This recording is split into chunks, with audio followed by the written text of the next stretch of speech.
Imagine a small town in the 16th century where neighbors gather, whispering about witches dancing under the moonlight. One woman, accused and terrified, faces a trial not for facts but fear. Carl Sagan opens the demon-haunted world here, tracing how myths blinded generations and how science shines a stubborn, flickering candle through the dark confusion.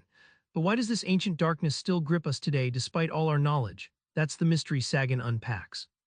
Why do so many humans cling to wild stories and false hopes, even when they're dangerous?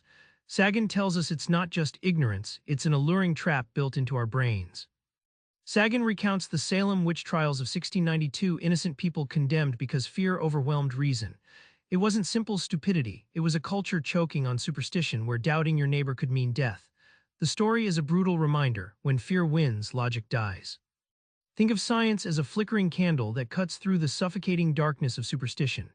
Our brains crave stories, they seek patterns like constellations in the sky, but science teaches us to test those connections before believing them, like checking if the stars really form a bear or just random dots.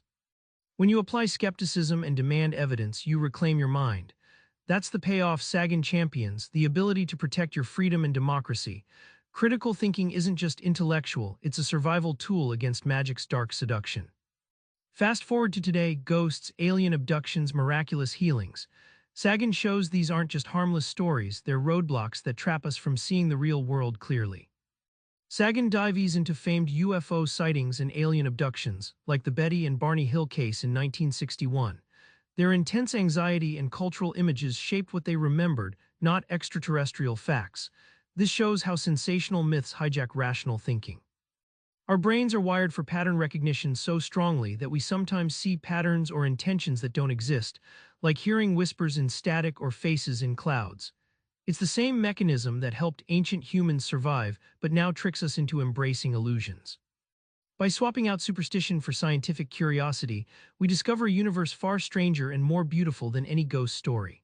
Sagan reminds us that true wonder comes from understanding, not fear of the cosmos, like seeing the rings of Saturn or the vastness beyond our tiny planet. Sagan isn't just warning us, he's offering a fierce defense of something precious: science itself, the tool that lights our way and guards freedom. Science isn't a dusty list of facts, it's a relentless question-asking method. Sagan calls it a candle in the dark because it constantly tests ideas, adjusts beliefs, and demands evidence before belief. This dynamic process is what separates knowledge from superstition. Our democratic institutions depend on citizens who can tell sense from nonsense. When falsehoods masquerade as truth, it threatens elections, public health, even freedoms. Sagan argues that skepticism and science literacy aren't optional, they're pillars protecting society. The silver bullet Sagan offers: education in critical thinking from an early age. He paints classrooms where children learn not just facts but how to fish for truth, how to question, analyze, and resist seductive false claims. That's the real revolution we need. Back in that 16th century village, the candle might have really made the difference between life and death. Today, your candle is critical thinking, flickering but powerful. The next time a wild story grabs you, try one thing: ask yourself, what's the evidence? That simple question can cut through the fog and keep your world illuminated. Subscribe for more book summaries like this one.